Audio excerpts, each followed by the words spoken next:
Sveiki visi atvykę į tinklalaidę Paslėpę apie kiną. Čia aš Mykolas Daržinauskas, kalbinu kino kūrėjus ir industrijos atstovus. Tai iš karto kviečiu pasiekti, kad nepaleistumėte pokalbių, interviu ir daug įvairiausių kitokių naujienų.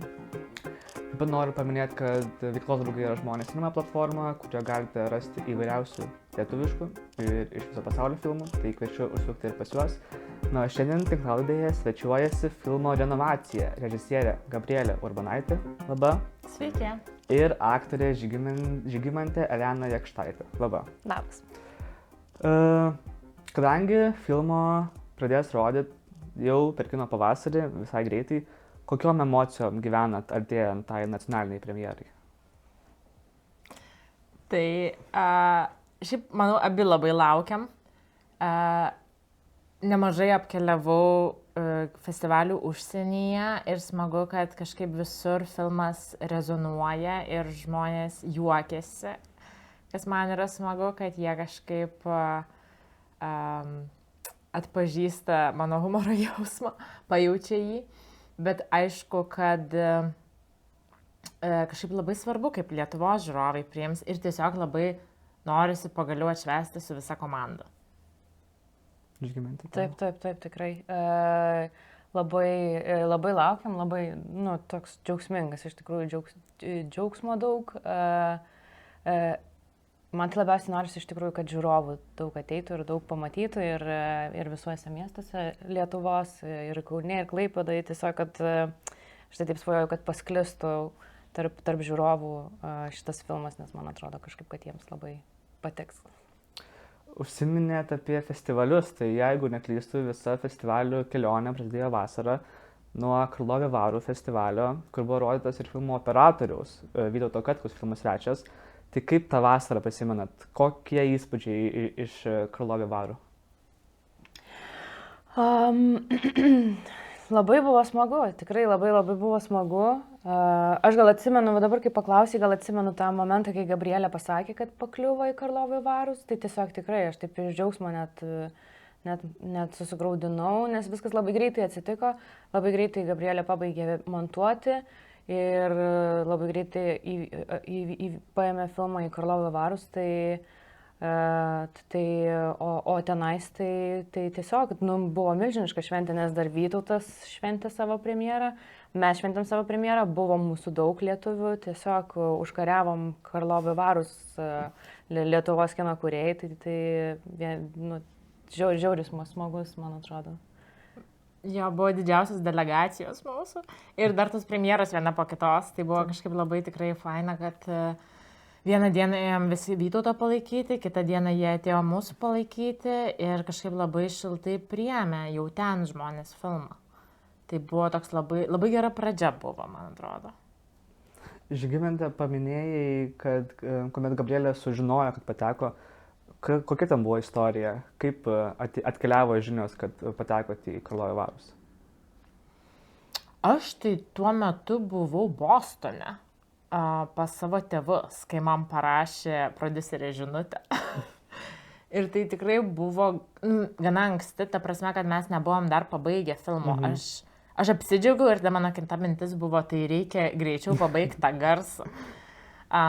Bet faktas tai, kad labai apsidžiaugiau, nes kažkaip buvau taip susifokusavusi į dar tą visą kūrybinį procesą, kad net nepradėjau jaudintis dėl festivalio ar kur bus premjera.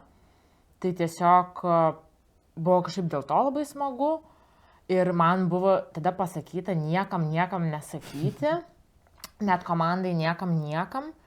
Ir kažkaip aš labai sąžiningai to laikiausi kažkurį laiką, neprisimenu, gal savaitę, bet tada jau supratau, kaip reikia pasakyti bent jau pagrindiniams aktoriams, kad jie rezervuotųsi datas ir šiaip norisi pasidalinti tuo džiaugsmu. Tai man atrodo, kad mes susiskambinam, ar mes susitikom? Mes susitikom, taip. Ir nėra taip, kad taip, pakliūti tos Karlovy Vary, tai reikia suprasti irgi, kad tai kadangi Lietuvoje dabar toksai, man atrodo, kino toks didžiulis bumas, tai gal kartais taip žmonėm, gerai, vienas dar filmas pateko į Karlovy Varus, bet iš tiesų tai čia yra tikrai didžiulis įvykis ir didžiulė šventė, tai visiškai nėra savaime suprantama ir Gabrielės debiutinis filmas. Tai iš tikrųjų ypatingas toksai, man atrodo, dalykas. Taip. Ir kažkaip dar, aš irgi gal jaučiau, kad nors nebuvau buvus tam festivalyje, bet kiek apie jį žinojau, jaučiau, kad tai yra puikia vieta tam filmui. Ir kažkaip tas labai pasitvirtino, kad ten, nežinau, čekų gal irgi humoro jausmas su mūsų sutampa kažkiek. Jiems patinka tas lengvumas kine, plus kažkiek kultūra panaši. Kartu tai yra toks kaip Europos vidurys, kur visi suvažiuoja. Ir tiesiog tai tikrai tapo tokiu puikiu tramplinu toliau filmui keliauti. Galim grįžti dar prie filmo scenarijaus. Jeigu teisingai žinau, tai kad jau prie galinių variantų prisidėjo ne tik Gabrielė jūs, bet ir aktoriai filmo. Kaip tas visas procesas vyko to scenarijaus tobulinimo? Tai tiesiog scenarijaus rašymas labai ilgai užtruko. Gal apskritai scenarijaus ir projekto vystymas užtruko, man atrodo, 5 metus. Tai ar beveik 6. Žodžiu. Tai tada vysčiau jį ir dviejose dirbtuvėse, Lenkijoje ir Graikijoje. Ir taip, mes kažkaip Žygimantė prisijungė prie mūsų 20 metais, tai iš viso 4 metai praėjo iki filmavimo ir per tą laiką aš perrašinėjau ir dalinausi ir mes susitikdavom, su šunimis vaikščiodavom aplink Baldžio ežerą ir su Šarūnu irgi daug kalbėdavomės ir kažkaip labai prisidėjo tie pokalbiai prie bendro rezultato. Gal net iš tikrųjų sunku būtų tikriausiai ir suprasti, kiek prisidėjo, dėl to, kad tiesiog, kadangi toks ilgas procesas ir daug pokalbių, ir Šarūnas labai, man atrodo, irgi iniciatyvą turi tokį analitinį žvilgsnį ir visą laiką labai, labai mėgsta analizuoti ir kalbėti. Ir tada, man atrodo, kad dar tame etape, kai jau atvažiavo Romanas, mūsų kolega iš Ukrainos, ir tada dar mes daugiau nei savaitę prieš repetavom, prieš pradedam filmuoti, gal dar ir tam etape, šiek tiek, kai pradėjome jau repetuoti viską ant kojų, tai irgi daug tokių gal buvo diskusijų, jau tokių mikro, gal tokiam labiau žodžių lygmenį, bet tokio irgi derinimo. Taip. Ir dar gal reikia paminėti, kad per tuos 5 su viršų metų aš irgi dalinausi scenarijams su daug savo draugų, kolegų. Marija Kaftaradzė buvo kaip scenarijaus konsultantė, taip, editor. Tai taip, tai buvo iš tikrųjų kažkaip ir daugiau žmonių pajungta, nes man norėjosi to atgalinio ryšio, nes šiaip rašymas yra gana vienišas procesas, kadangi rašau viena, tai kažkaip vis norėjosi pasitikrinti. Kaip tik apie tą rašymą noriu paklausti. Kiek žinau, filmo idėja šovė labai greitai vieną vakarą, o kaip rašėsi scenarijus ir kaip bendrai gal rašosi? Ar tai atrodo lyg upės vaga rašosi, taip sklandžiai, ar pastoviai viskas blogai rašos, nieks neina ir reikia klausinėti draugų, kokią čia sceną parašyti? Tai pati pradžia, man atrodo, visada yra tokia gana smagi, nes atrodo viskas dar įmanoma. Ir galima labai tyrinėti tą temą ir, sakant, brainstorminti ir tiesiog man tas pats pirmo drafto rašymas, pirmos versijos yra paprastai visai smagus procesas. Po to perrašinėjimas yra skausmingesnis. Bet aš visada turiu planą, gana detalų, tai kažkaip pradžioje surenku tiesiog medžiagą, mintis apie personažus, apie istoriją ir susidėlioju planą ir tik tada sėdu rašyti patį scenarijų. Tai tikrai nėra taip, kad kaip viskas liejasi iš karto ant popieriaus. Ir tada tikrai per tą perrašinėjimą jis nemažai keitėsi, nes gal pradžioje buvo toksai labiau juoda balta, buvo kažkoks toks labiau gal, nežinau, filmas statementas ir personažai buvo žymiai plokštesni, tai tiesiog su laiku kažkaip per tuos pokalbius visus jie įgavo tokio gylio. Filme dar įsimaišo daug tokių temų, potemių, kaip sekasi jas visas sujungti į vieną istoriją. Tai taip, filmas yra apie ant 30-mečio slenksčio stovinčią Iloną, kurią vaidina Žygimantė, kuri atsikrausto iš pirmo žvilgsnio tobulą butą su savo vaikinu Matu. Bet greitai prasidedantį namo renovaciją sukelia tam tikrus klausimus ir abejonės Ilonai, kaip iš tikrųjų ji nori gyventi. Tai pagrindinė istorija yra būtent Ilonos 30-mečio krizė ir branda ir tokie gal net egzistenciniai klausimai. Bet taip pat yra paliečiama santykių su tėvais tema ir karas Ukrainoje ir kaip tai mus veikia. Ir tai atsirado scenarijuje, nes nuo pat pradžių statybininko Olego personažas buvo ukrainietis.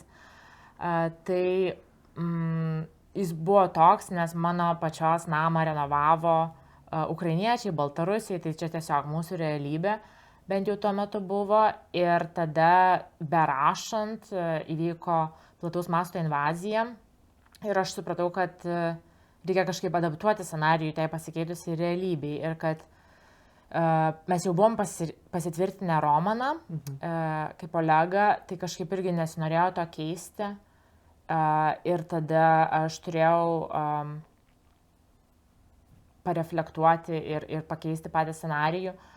Tai tas buvo šiaip visai iššūkis, bet kažkaip kartu norėjosi kalbėti apie tai, kaip mus veikia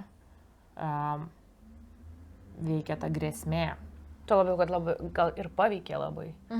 Tuo metu kažkaip tikrai, aišku, visiems sukrėtimas, bet tuo dar tada Gabrielė, man atrodo, gal ir sustojo ties scenarijum ir tu supratai, kad nebegalėjau dabar eiti tuo pačiu keliu ir kad reikia pakeisti ir pritaikyti tam, kas įvyko. Taip. Filmo veiksmas, viso šio filmo metu vyksta buto renovacija. Gal toksai šiek tiek banalus klausimas, bet ar lokacijos ieškojot pagal butus, kuriuose buvo numatyta renovacija? Ne visai. Ieškojom tokio modernaus, gražaus, jaukaus buto sovietinės statybos name. Ir norėjom ir mums pavyko rasti identišką namą, kuris būtų renovuojamas ir dar mums pasisekė, kad labai šalia to namo, žodžiu, originalaus namo, kuriame buvo mūsų butas, bet jis nebuvo renovuojamas. Tai taip pavyko sumečinti tuos namus. Taip pat pakalbėkim šiek tiek ir apie vaizdą. Debiutinis filmas ir iš karto filmavot ant 16 mm juostos. Dažnai, ypatingai debiutiniuose, bet kurie vengia juostos, kadangi tai duoda tam tikrus rėmus. Kodėl visgi buvo nuspręsta, kad šiam filmui reikia juostos? Aš iš tikrųjų pradėjau filmuoti ant juostos dar besimokydama bakalaure.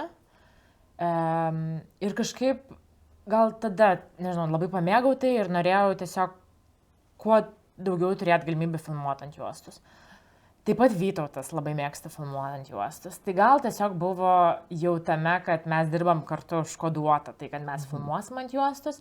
Aišku, kažkada mes tiesiog turėjom tą pokalbį ir priėmėm sprendimą ir man atrodo toks kaip paaiškinimas tam galbūt tai, kad man norėjosi pakylėti kažkaip tą kasdienybę į poetinį lygmenį. Nes irgi nuo scenarijaus rašymo pradžios man buvo svarbu, kad tai yra filmas apie mažus dalykus, apie mažus kažkokius judesius žmonių santykyje ir kasdienybėje.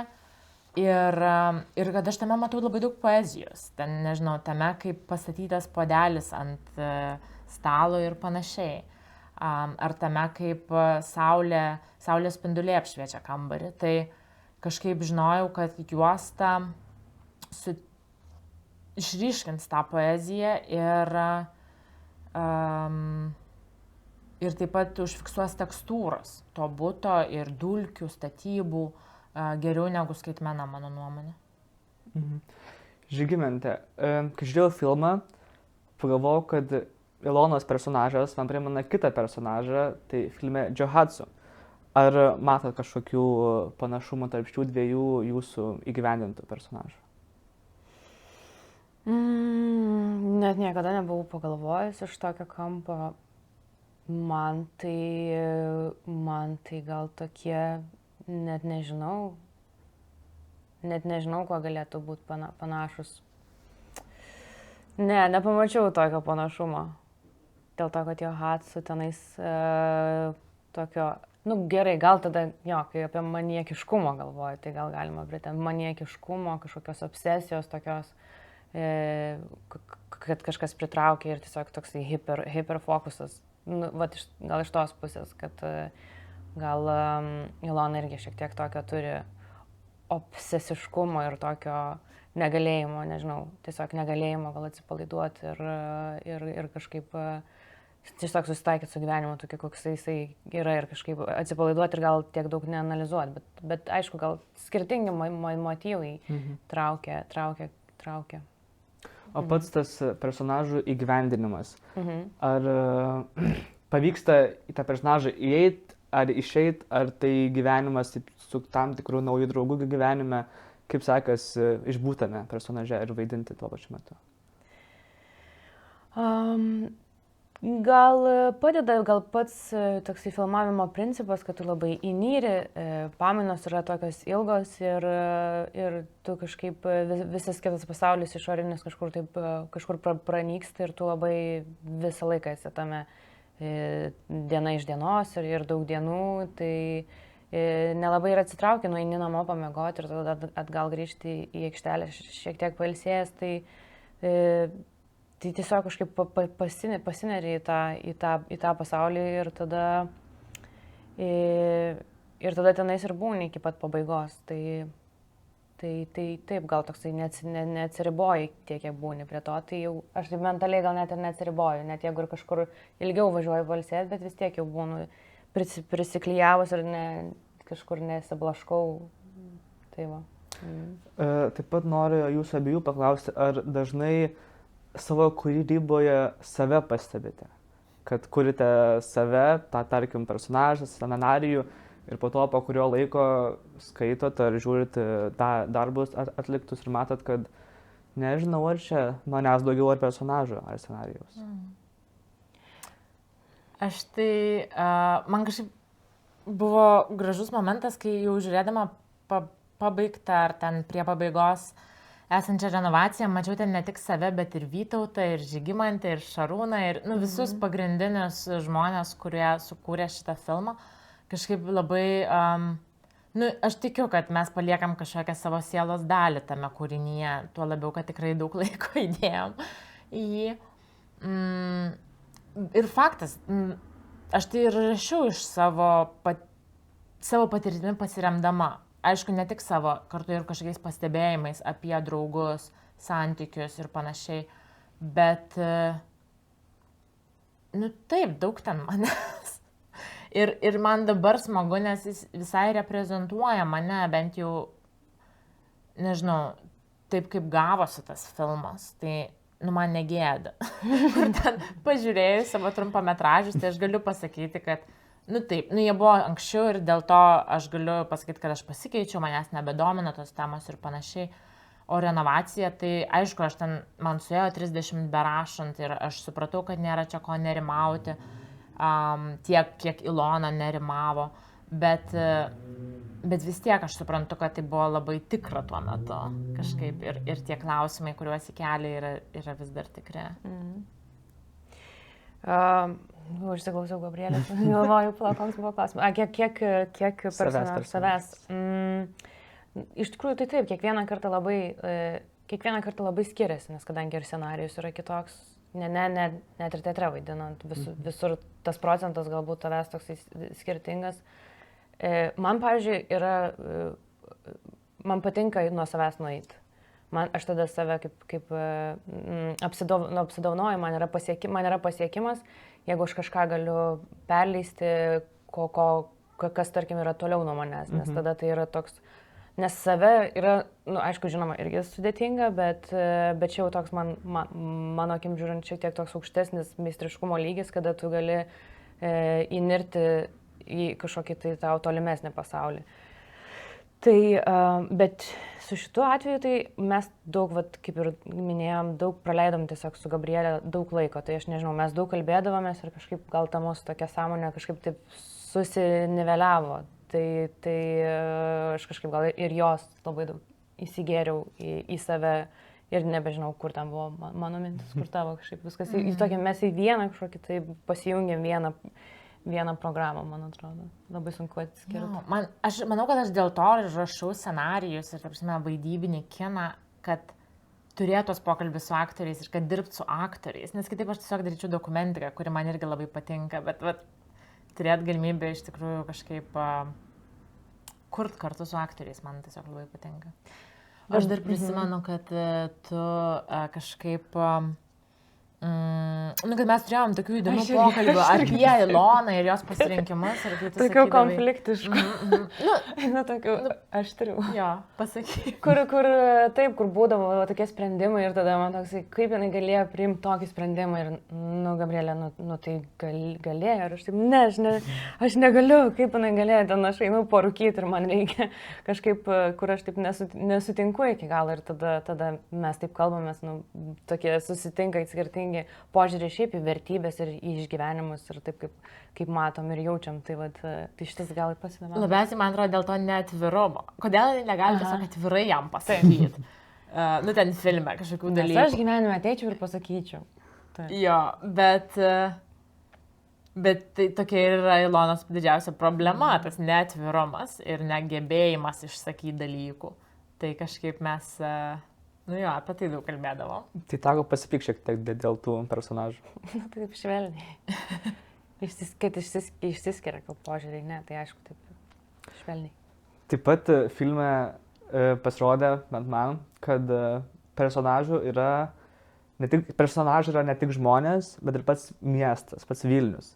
Koks jums yra Vilniaus kaip personažas? Man tai gal buvo labai ypatingas visas momentas dėl to, kad aš gyvenu šiuo metu irgi Žirmūnuose. Tai man labiau buvo tai Žirmūnų momentas. 5 minutės nuo lokacijos. 5 minutės nuo lokacijos. Labai patogu. Ten lova, ten mūsų repeticijų butas, ten mes persirenginėjom, į kitą namą įeinam filmuojam. Lauke stovi visas kempas su visais maistais ir su visais pasiruošimais. Tai tiesiog man tai tokia iškila, vaikštai per tuos namus, tai labai... Iškila savo kiemę. Jo, iškila tiesiog savo kiemę. Šiaip labai gera patirtis. Man tai Vilnius toks, kokį bandžiau atskleisti į filmę. Aišku, gal filme labai daug būtent sovietinės statybos daugiabučio ir ten tos aplinkos. Bet aš tokiame užaugau ir irgi ne per toliausiai, man buvo 10 minučių važiuoti dviračiai kiekvieną rytą į lokaciją. Tai kažkaip tikrai patogiausias filmavimas ever. Ir keistas tuo pačiu, nes paprastai mes turim nedaug lokacijų, pervažinėjimų, o čia visą mėnesį buvom turėjom tą vieną base campą, vieną, palapinę, kur valgydavom ir tada realiai vieną butą, ir dar kelias lokacijas visiškai, 5 minučių spinduliu. Man tai patiko tas. Jo, man irgi labai patiko. Bet gal dar pridėčiau, kad aš Vilnių matau labai multikultūrišką.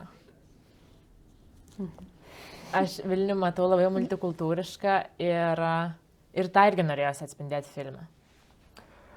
Filmavot apie mėnesį, taip? Šiaip 19 dienų. Kaip priėmė vietiniai gyventojai jūs? Tai aišku, kad atsibodom visiems. Tikrai ir ten jau į pabaigą, jau ten ir šviesų nebejungiam, ten naktį. Žodžiu, kad kuo mažiau juos pykdyti. Ir labai jaučiuosi dėkinga tai jų kantrybei. Nes, tai faktas, ta prasme, filmavimai nėra, kaip čia... gal pats maloniausias reikalas kaimynams, bet mes stengiamės būti kuo Mandagesnė. taip ir ramesni. Ir tylesnė, ir kuo mažiau maltis ir eiti tik tada, kada reikia eiti į butą. Visi kiti laukia laukdavo. Taip. Filmas, bent man, pasirodė labai europietiškas. Tie įvairiausi vaikščiojimai parke, užkadriniai balsai, protingos mintis, juosta. Iš kur sėmėtės tokios tikrai europietiškos, vakarietiškos filmo stilistikos?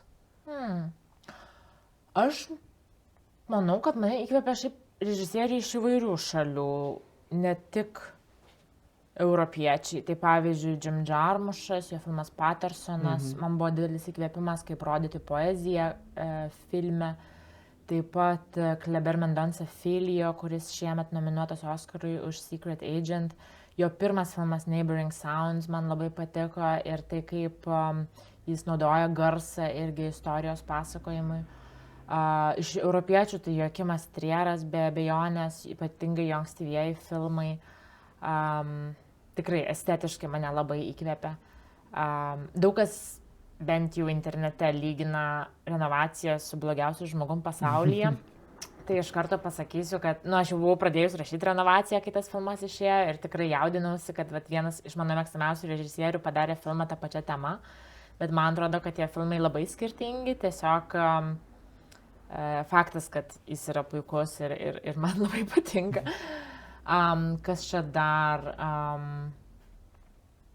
Gal tas momentas, kad tu ir pati daug gyvenai, man atrodo, ir daug skirtingose kultūrose pati gyvenai ir toks multikultūriškas žmogus ir labai plataus pajautimo ir supratimo, kaip žmonės kitur gyvena, ne toks izoliuotas, nes Gabrielė daug metų gyveno ir Amerikoje, ir Prancūzijoje, tai toks labai platus kultūrinis spektras, man atrodo. Šnekėjau už tave. Bet dabar galvoju, kad kino pavasaryje bus rodomas ne tik pati renovacija, bet ir daug filmų įkvėpusių ją. Tiek tas pats blogiausias žmogus pasaulyje, tiek ir Trieris. Tai keliaujant link pabaigos, noriu paklausti galbūt apie filmo pavadinimą. Renovacija. Ką tai reiškia? Tai reiškia be abejonės aplinkybės filmo, kad filmas vyksta renovacijos metu, bet taip pat ir vidinė renovacija, per kurią keliauja tiek Ilona, tiek kiti filmo personažai ir gal net tokia kaip tema filmo galėtų būti irgi. Iš tikrųjų, pavadinimas nuo pat pirmos versijos buvo toks. Manęs kažkada irgi klausė, ar jisai keitėsi, tai ne. Ir man patinka, kad jisai yra labai tarptautinis, praktiškai visomis kalbomis toks pat ir kažkoks... Taip, nors Ilona dirba vertėja, bet šito pavadinimo nereikia sudėtingai versti. Tau Žygimante, kaip tas renovacija susižiūrėjo?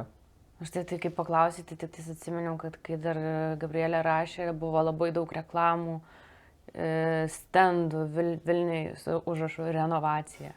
Nes Vilniaus savivaldybė labai skatina žmonės ir galvojau, labai gerai, jau dabar mes reklamuojam ir žmonėms, kad jie atpažins šitą žodį renovacija. Tai taip, labai kažkaip, man atrodo, gražiai, čia Gabrielės toks jau užmanimas labai gražus, kad ta renovacija vyksta ir kažkodėl mes tą išorę gal labai daug renovuojamo, o viduj tie vamzdžiai įtrūksta ir užpila. Nes viduje niekas nekeičia vamzdžių, o išorė dailina ir šiltina ir tai kažkaip manau, kad taip labai gražiai visais lygmenim, kaip ir turėtų, man atrodo, būti tokia geroji filmo struktūrai, kad visais lygmenim veikia kažkokia formulė. Taip, ir dar pridurčiau, kad jeigu jūsų namą renovavo, tai jūs tikrai suprasite šį filmą, bet taip pat ir visi kiti žmonės, nežinau, kurie eina ar yra patyrę kažkokią vidinę renovaciją. Tai filmas skirtas žmonėms, kurie šiuo metu, kurių būtų renovuojami, taip supratau. Taip, kodėlgi ne? Na ir pabaigai, ko linkėtumėte šio filmo žiūrovui?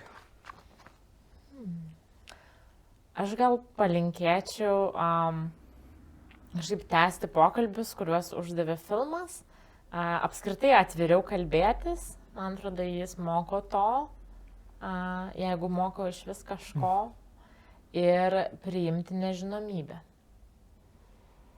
Aš tai tikrai palinkėčiau, nežinau, ateiti kuo daugiau žmonių, todėl kad, man atrodo, kažkaip Gabrielė labai sukūrė gražų filmą, kuris nėra kažkoks ambicingas, nėra kažkoks nutolęs labai, nežinau, ten kažkaip nepasiekiamai meniškas. Jisai tiesiog, manau, kad labai žmonės tiesiog jį žiūrėdami kažkaip labai lengvai save atpažins ir įsijaus lengvai. Ir čia, manau, bus tikrai vienas iš tų filmų, kur žmonės žiūrės ir, geras, čia lietuviškas, kad jisai tiesiog toksai švelniai labai prieinamas žmonėm.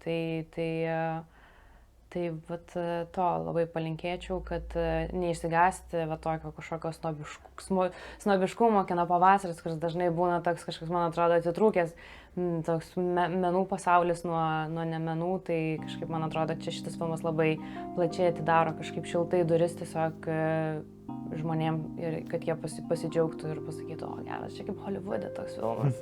Jisai tiesiog toksai geras, kokybiškas, šiltas ir pasiekiamas. Dar kino pavasarį paminėjai, kada buvo nuspręsta, kad filmas bus prasidės savo kelionę būtent šiame festivalyje? Tai nežinau, gal net ir vasarą, kai jau paaiškėjo pasaulinė premjera.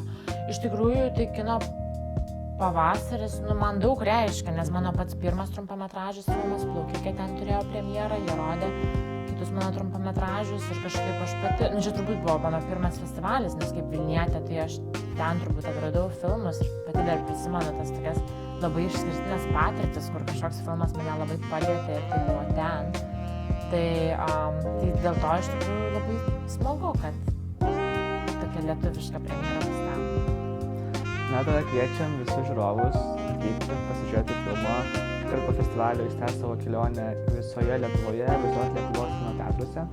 Dėkui už pokalbį ir tikriausiai su žiūrovais susimatysim kino salėse. Ačiū labai. Iki.